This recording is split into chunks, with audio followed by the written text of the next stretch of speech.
I want to start this deep dive with a single really intriguing question.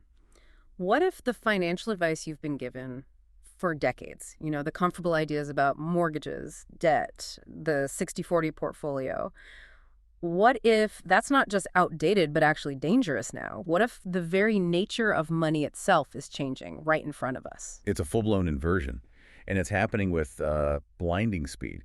We're moving into what our sources are calling the reverse financial reality. Okay, a reverse financial reality. Yeah, a system where the whole relationship between what's expensive and what's cheap is fundamentally flipping on its head.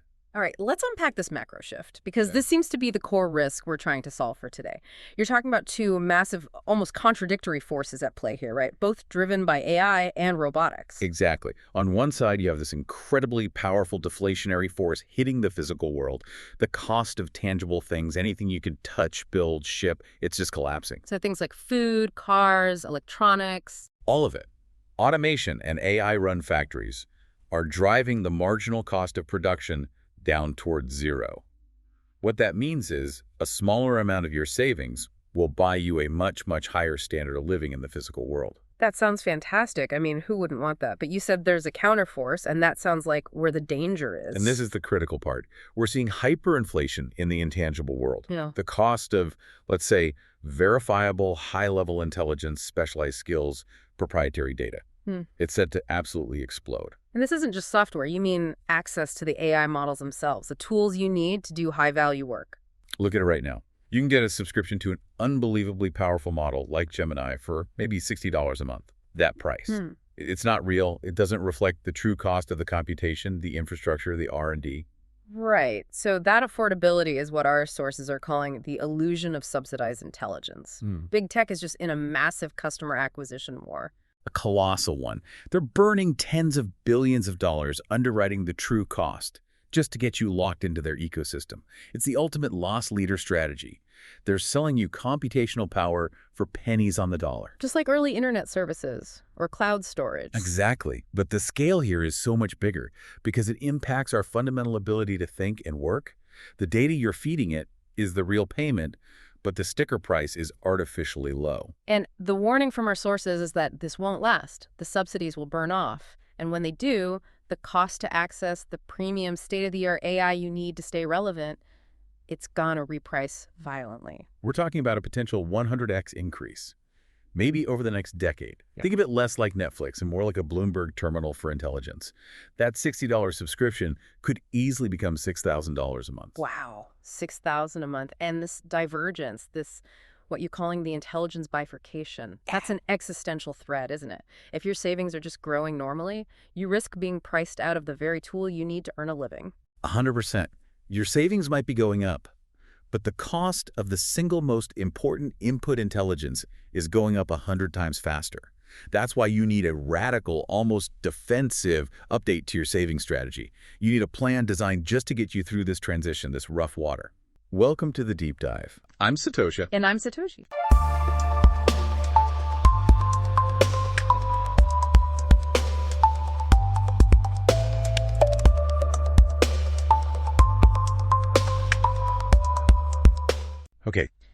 Okay, so let's get into the solution.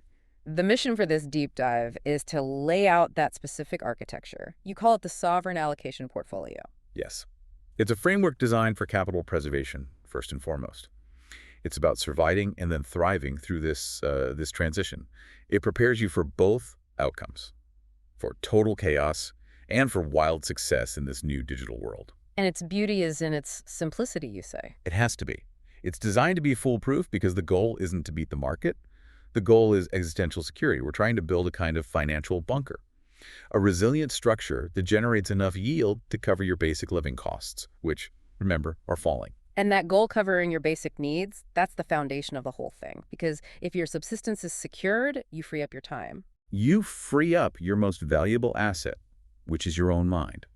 It gives you the runway to make what we're calling the human capital pivot, to stop being a consumer of intelligence and start becoming a provider of high-value intelligence services that command a premium. That time is priceless.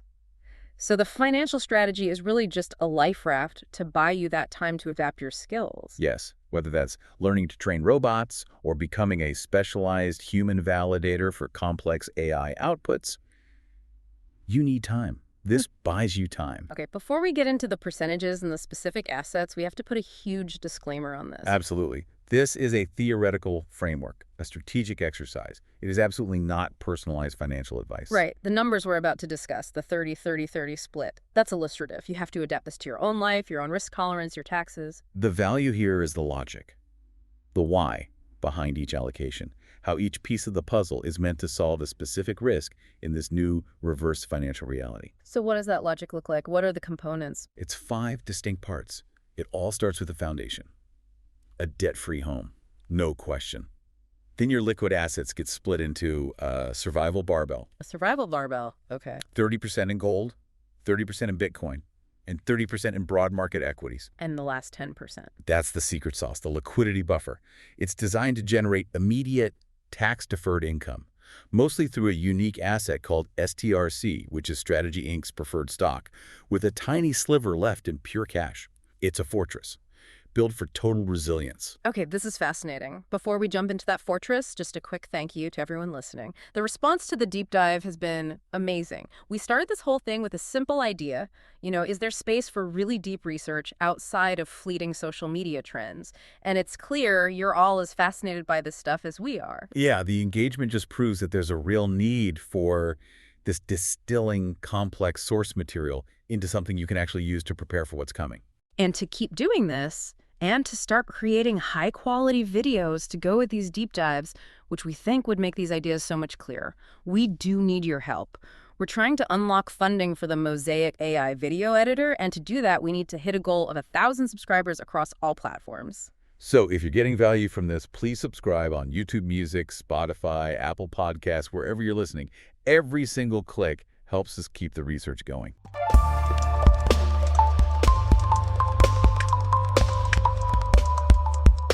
Okay. Let's get back to the architecture. Let's get into the nitty-gritty of the sovereign allocation, starting with that foundation, the physical reality, right? So the foundation. Our sources start with an axiom that frankly flies in the face of everything we've been taught since World War II. The home is not an investment. Not a vehicle for growth. No. It's your address, it's your identity, and most importantly, it's shelter from the storm. This is a huge reframing. Conventional wisdom was always to take on the biggest mortgage you could get, right? Maximize that debt for the tax deduction. And in this new reality, maximizing mandatory debt is maximizing your vulnerability. It's the opposite of what you want to do.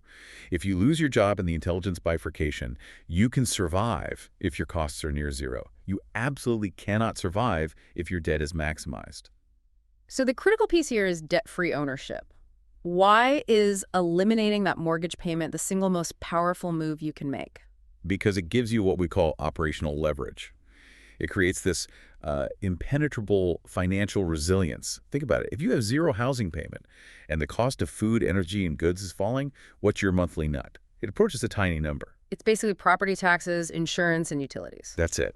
And that is the genius of the strategy. Someone with a big mortgage needs a big, reliable paycheck. They are chained to the old labor economy. But the debt-free homeowner, they have the freedom, the leverage to take career risks. They can pivot entirely to offering these new intelligence services, even if it takes time to make money, because their survival is already locked in. Right. So the low fixed cost base is an absolute prerequisite for that human capital pivot you mentioned. It's the luxury of time. Time to retrain, to experiment, to find your niche in this new world, because your financial floor is solid concrete. Exactly. Not sand. Concrete. Let me push on that, though. A debt-free home in, say, San Francisco or Manhattan, the property taxes alone are like a mortgage payment. Does this framework require you to move? It absolutely encourages location arbitrage. The source material is explicit. Go to a cheaper place. Yeah. And that's no longer a sacrifice. It's a strategic advantage. You don't need to be physically in a high-cost city to participate in the digital intelligence economy. Your income can be global, but your cost of living should be strategically minimized. So the goal isn't to maximize your home's value. It's to maximize your resilience by crushing your fixed costs.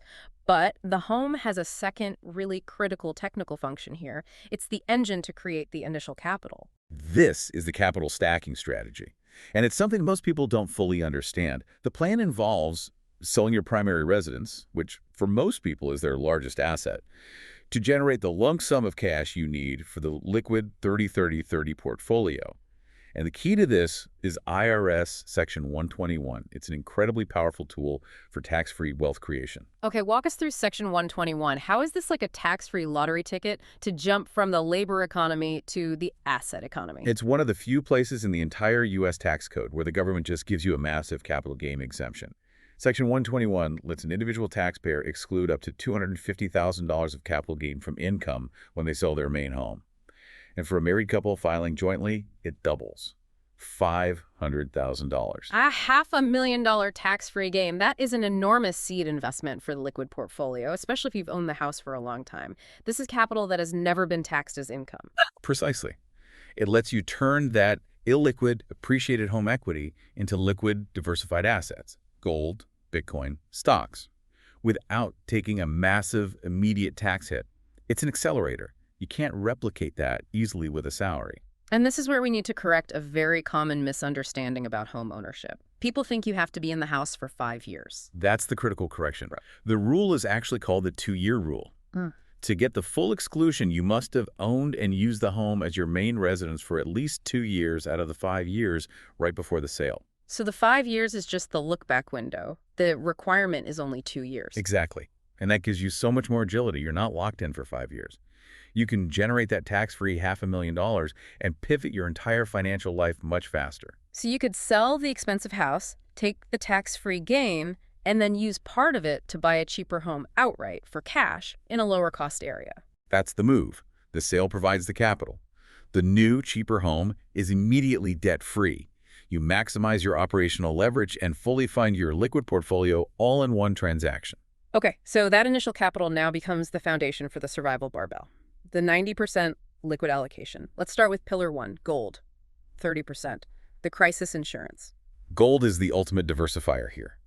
It's the anchor for the whole portfolio. Its job is very simple.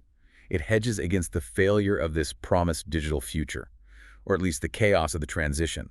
If the AI shift leads to social instability, war, a monetary collapse, gold is what preserves your capital. And this isn't just theory. The market gave us a brutal, real-world stress test of this idea back in late 2025. That 2025 data is crucial. It's the proof of concept. As the initial AI hype started to fade and economic instability crept in, the market went nonlinear. And what happened? The assets tied to a smooth AI future, they went down. But gold and silver almost doubled in value. And what about the other hard asset in this portfolio, Bitcoin? What was it doing? The opposite. Bitcoin had a major correction. It was behaving like a risk-on tech asset, and that divergence is everything. Gold blasted through $4,000 an ounce while Bitcoin was falling. The market was pricing in systemic failure risk. And in that environment, gold is the insurance policy that pays out. So if your portfolio was 100% in on the tech future, you got crushed. Gold is the counterbalance. It protects the base. It's the buffer. If this whole thing turns out to be an intelligence bubble, like the dot-com bust, gold is what preserves your purchasing power while everything else craters. Okay, implementation. Physical gold is tough for a liquid portfolio. The sources favor ETFs. Yeah, for a decade-long savings plan, you have to be efficient. GLD is the most famous gold ETF, but its fees are higher. For long-term wealth preservation, you have to minimize those fees. You should be looking at things like GLDM, which has a 0.10% expense ratio, or IAUM at 0.09%. It seems small, but that difference compounds into real money over a decade. All right, so that's 30% secured against chaos. Now let's slip to the other side of the barbell. Pillar 2, Bitcoin. Also 30%. This is the hedge on the success of the digital future. It's the perfect juxtaposition. If gold is your hedge against the old world breaking, Bitcoin is your hedge against the new world succeeding beyond anyone's imagination. If the intelligence economy digitizes all value, that value is going to flow into something with verifiable, decentralized digital scarcity. And this brings us back to the barbell effect and the 2025 divergence. Why is holding 30% of each so powerful? Because the portfolio forces you to rebalance mechanically. The source noted that the BTC gold ratio dropped 30% in late 2025. If you're sticking to a strict 30-30 split, what do you have to do? You are mathematically required to sell the asset that just doubled gold and buy the asset that just fell Bitcoin to get back to equilibrium. You're automatically selling high and buying low. harvesting that volatility between your two core hard assets. It takes all the emotion out of it. You're just exploiting the inverse relationship between the two. You're selling stability when it's expensive, and you're buying future optionality when it's on sale. Let's talk about the ideological side of this. The Bitcoin world is famous for not your keys, not your coins, self-custody. But this portfolio seems to prioritize simplicity. The source material is very pragmatic on this. It basically says, don't listen to the maxis if their ideology gets in the way of building a simple, secure financial structure. The whole point of the sovereign allocation is to build a safety net that's easy to manage alongside your other assets. So for the purpose of the financial bunker, simplicity and ease of use win. You're suggesting using the regulated Bitcoin ETFs like IBIT or FBTC that you can hold in the same brokerage account as everything else. It's critical for your own time allocation. Your primary job as the sovereign individual is to adapt your own human capital. Every hour you spend worrying about hardware wallets and seed phrases is an hour you're not spending developing your new skills. For this strategy, regulated exposure is the smarter path. Okay, that brings us to the third 30% pillar, the growth engine. Broad equities, specifically something like the Vanguard Total Stock Market ETF, VTI. Right. This is your stake in the successful outcome. It's designed to capture the massive productivity gains from the AI and robotics revolution. This should, in theory, create the biggest expansion of corporate profit margins in history. And if we tie this back to the reverse financial reality, if the cost of making physical goods goes to zero, how does that make VTI go up? It's just marginal cost economics.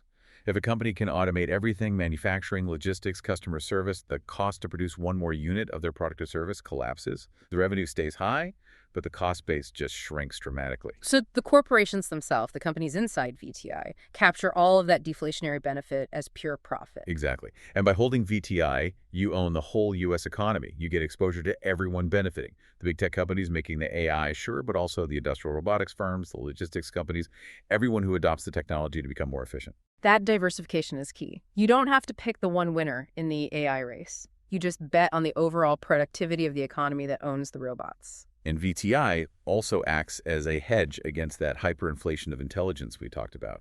If the cost of AI skyrockets, who profits? The companies that own and use the AI. By owning them, you protect your purchasing power in this new asset economy. Okay, quick recap of the 90%. We have the debt-free home for shelter and leverage, then the liquid barbell, 30% gold for chaos insurance, 30% Bitcoin as a digital future option, and 30% stocks to capture the productivity gains. And now for the final 10%, the meticulously designed yield wedge. This is the secret sauce. This is what generates the income to let you live while you're making that human capital pivot. This 10% is split, you said? 9% into a very specific thing, Strategy Inc.'s Series A preferred stock, STRC, and 1% in old-fashioned cash. Let's start with Strategy Inc., that name change. Yeah, in August 2025, MicroStrategy officially became Strategy Inc. The rebrand was a signal. It cemented their role as a bridge asset, linking the traditional corporate world with the new Bitcoin world. It's a very unique vehicle. And the power of this 9% allocation is all about its unique yield mechanism. This is what generates that personal UBI. So STRC is a preferred stock. It's engineered to produce reliable income while your own cost of living is shrinking. It has this innovative mechanism where the dividend rate is variable. Management actively adjusts it to keep the stock price trading right around its $100 par value. That's a huge stability feature. It's not meant to be a volatile stock. It's meant to act like a high-yield savings account. But the real magic, the incredible advantage, is how that dividend is taxed. This is why it's the chosen vehicle. The dividend provides about an 11% tax-deferred yield. And that's only possible because the income is classified as a return of capital, or ROC. Return of capital. Okay, that's a technical term. Break that down for us. What does ROC mean in practice, and how can Strategy Inc. do this? So a normal dividend is taxed as income in the year you receive it. Simple. ROC is different.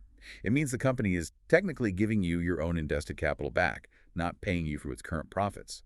And Strategy Inc. can do this because of its Bitcoin accounting. The way it holds and values Bitcoin on its books means it reports little to no earnings and profits, or E&P, for tax purposes. So no official profits to distribute. So the IRS doesn't see the dividend as income. What happens instead? Instead of creating a tax bill, the dividend payment just reduces your cost basis in the stock. For example, you buy STRC at $100. You get an $11 dividend. Your new cost basis for that share is now $89.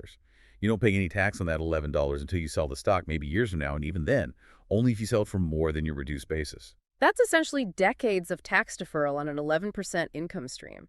For someone trying to preserve capital during a transition, that is a profound advantage. Every dollar of cash flow can go straight to living expenses. And if you can get an 11% tax-deferred yield at the same time the cost of food and energy is falling, you've done it. You've created your own personal, universal, basic income. A UBI that covers your shrinking bills, freeing up all your time and mental energy to focus on that pivot. The financial machine handles subsistence while you handle your own evolution. But let's be investigators. This sounds almost too good. STRC is still a corporate instrument. It has risks. What are the vulnerabilities here? We have to be clear on this. It's rated B. It is not FDIC insured. It's a corporate bond, essentially. That $100 par value defense relies on good management and a functioning market. In a really severe crisis, it could break. So what's the specific failure scenario for this 9%? A deep, prolonged crisis where corporate credit gets wiped out. Strategy Inc. goes bankrupt or can't pay the dividend, and the par value gets a massive haircut. That's why it's only 9% of the portfolio, and it's why it's backed up by the other assets. Which brings us to the final 1%, that little sliver of traditional cash. That 1% sitting in a normal bank, a Wells Fargo, a Chase. That's your emergency brake. It's your immediate, absolute liquidity buffer. No settlement times, no corporate risk. It's for an emergency expense that you need to pay right now. It's the final safety layer in the bunker. Okay, the whole structure is incredibly elegant. Every single piece is there to solve a specific problem from the intelligence bifurcation. Let's just synthesize the whole thing one more time. The 5 distinct roles. First, identity and shelter. The debt-free home secures your physical survival, gives you operational leverage. Second, the chaos hedge, insurance. The 30% in gold protects you if the digital transition goes horribly wrong. Third, the optionality hedge, future option. The 30% in Bitcoin protects you if the digital economy just absorbs everything. Balances out the chaos edge perfectly. Fourth, the profit engine, production. The 30% in VTI, that's your stake in the companies that own the robots and reap the rewards of automation. And finally, the cash flow, subsistence. The 10%'s TRC and cash wedge. It generates a tax-deferred income to fund your low-cost life, creating that personal UBI. And the ultimate goal here. It's so important to get this. It is not about beating the S&P 500. It's not about getting rich quick. No, it's about securing your physical survival and your financial stability, so you have the luxury of time. Time to focus 100% of your energy on adapting your own skills and developing those high-value intelligence services. Things we can barely even imagine today. Yeah. Specialized problem solving, being the human in the loop for an AI. Those are the jobs that will command the premium, and this portfolio is just the tool that buys you the time to get there. So what does this all mean? If we zoom out, this sovereign allocation is so much more than a savings plan. It's a completely different philosophy about wealth and security in a world being rewritten by technology. It's a framework for moving from the fiat economy, where your money is always being debased, to an asset economy, where your security is in hard assets and productive instruments. And it's a shift in your own identity. It's about moving from being a consumer, always dependent on a wage, to becoming a producer of intelligence, someone who directs the machines, who provides the value that can't be automated. That's the real goal here. In this whole analysis we've done today, it's all based on the source material and publicly available information. But this story is still being written. The volatility of 2025 showed us that the future is not a straight line. We have to keep watching this critically. So we invite you, everyone listening, to share your own analysis. Drop your sources and your viewpoints in the comments. Are we being too optimistic about deflation? Too critical of portfolios that are all in on a perfect digital future? We really want to hear from you. And we are always looking for collaborators. If you're a finance expert who gets the details of things like ROC accounting, or you're a crypto native who understands custody inside and out, please reach out. We believe this kind of deep research is a community effort. It's a complex transition ahead, and securing your future is going to require constant vigilance and deep preparation. As always, keep searching, keep the quest on. I'm Satoshi. And I'm Satoshi.